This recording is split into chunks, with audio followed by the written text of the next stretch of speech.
Hey everybody, it's Phil Kerner, the Tool and Die Guy, and just by request, a few people have asked if I would post the CNN interview here.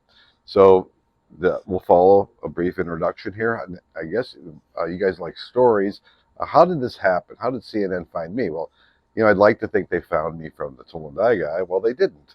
In fact, when we were talking to Phil Mattingly, their senior domestic correspondent, he informed me that he heard about me through a fellow named Sean Donnan. Well, interestingly, in May this year, I sat down for 2 hours with Sean Donnan, who is a senior writer at Bloomberg.com, and kind of the same subject, swing votes or swing state voting and manufacturing. And unfortunately, the 2 hours I spent with him, I didn't make the article. It wasn't nothing I said. They just cut things. I don't think it was anything I said, but here's why. I did make their podcast, The Big Take. That was cool. But that was a 2 hour investment and another hour on the audio version. And I got about 3 minutes, I think, maybe on the podcast. But Sean Donnan used to work with, I should say it backwards, Phil Mattingly from CNN used to work with Sean Donnan at Bloomberg. They were having drinks of all places in Washington, D.C. And Sean Donnan said, you should talk to the Tool and Die Guy. That's how that came about. So this is it. 6 minutes or so. As you can see, it's a family in Michigan that's kind of pro-Biden. And I guess they picked me because they think I'm kind of pro-Trump. We've talked about this in other videos. We're not going to get into it.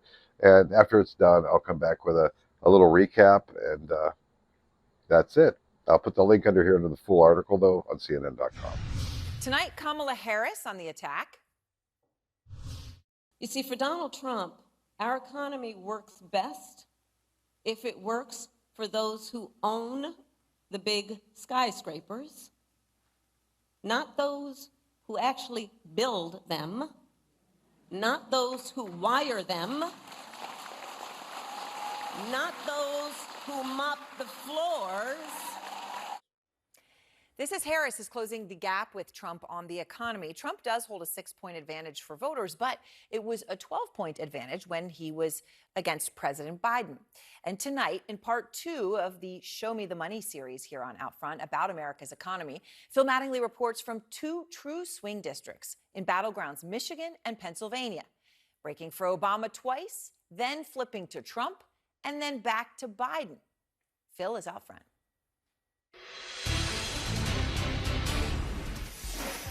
Our region has been screaming and crying out, hey, we're here.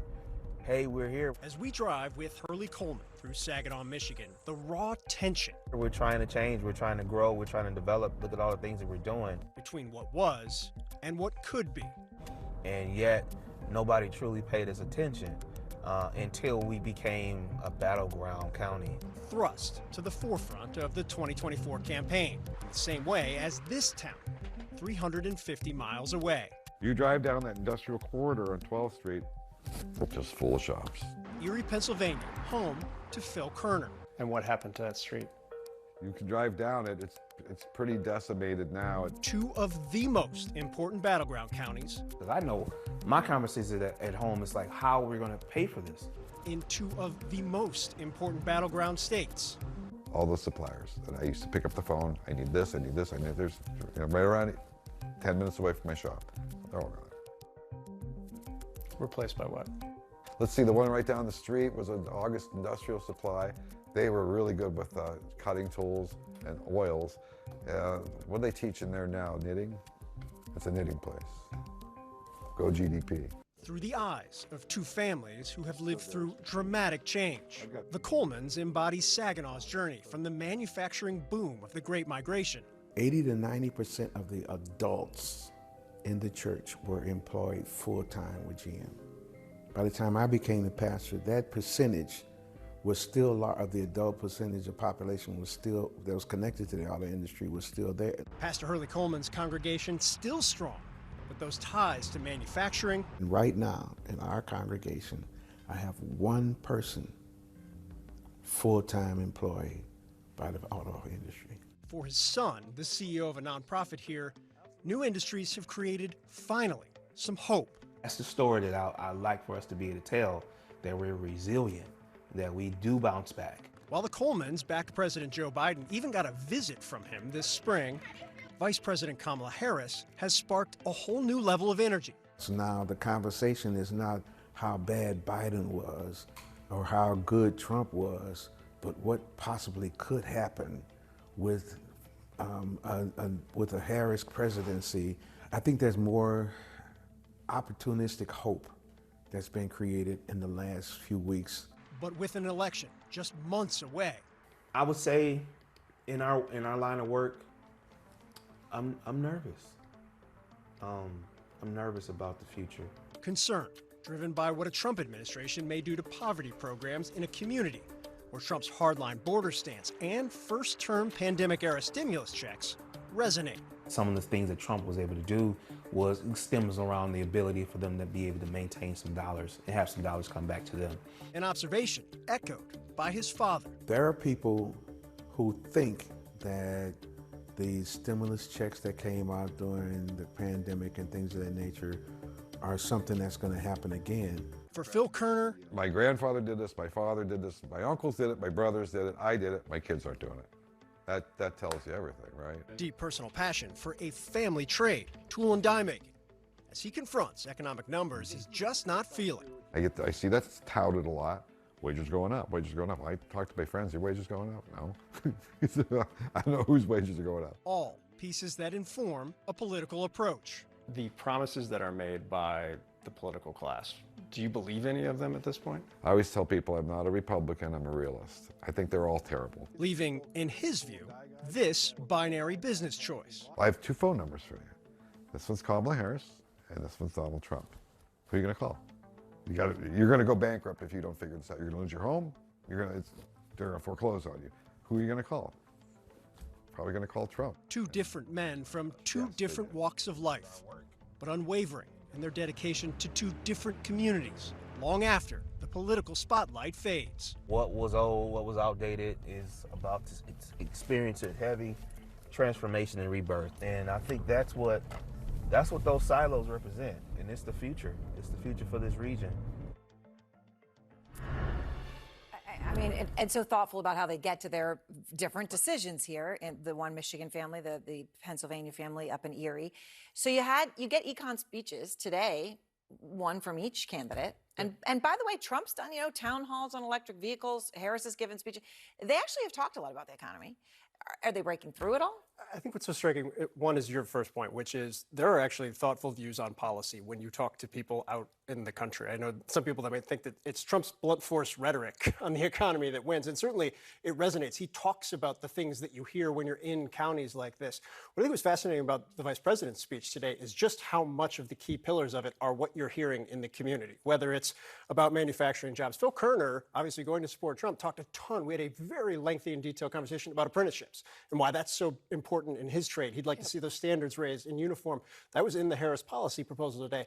Whether or not they break through, I think, is still very much an open question. Very much an open question. All right, next installment tomorrow. Yeah, next installment is tomorrow. First, I do want to note that the most fascinating part of this entire process was finding out that Phil Kerner's wife is actually related to you, which I want to be very clear about. We did not know in advance. No. We were talking to them. She had made us pepperoni rolls. They were absolutely delicious. And then she asked if I knew who you were. That's definitely, pepperoni rolls. Yeah, clearly. After the pepperoni rolls, I was like, I will tell you anything about Erin Burnett. She's like, oh, we're related. We're second cousins. Turns out of she some is my sort. second cousin. Yes, which was not the plan, nor did we know going in, but she's also probably the real star of the family. I will say we've had a number of random occurrences, including our next story. We're going down to North Georgia. Yes. This is Trump country. We go to a plant, a green energy plant, really the cornerstone of Biden's success on green energy in an area that is Trump country through and through. We're trying to tell that story, what people are thinking and why.